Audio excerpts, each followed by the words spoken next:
Case file. பொதுச் சொத்துக்கள் சட்டத்தின் கீழ் குற்றம் இழைத்ததாக குறிப்பிடப்பட்டு கைது செய்யப்பட்ட முன்னாள் ராஜாங்க அமைச்சர் சசீந்திர ராஜபக்ச எதிர்வரும் 19ஆம் தேதி வரை தொடர்ந்தும் விளக்கமறியலில் வைக்கப்பட்டுள்ளார். அவர் கொழும்பு பிரதம நீதவான் நீதிமன்றத்தினால் ஆஜர்படுத்தப்பட்ட போதே இந்த உத்தரவு பிறப்பிக்கப்பட்டுள்ளது. இன்று முற்பகல் சிறைச்சாலை அதிகாரிகள் சசீந்திர ராஜபக்சவை நீதிமன்றத்திற்கு அழைத்து வந்தனர்.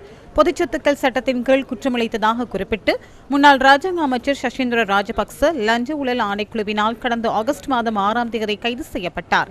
அவரை இன்று வரை விளக்கமறியலில் வைக்குமாறு நீதிமன்றம் உத்தரவிட்டது.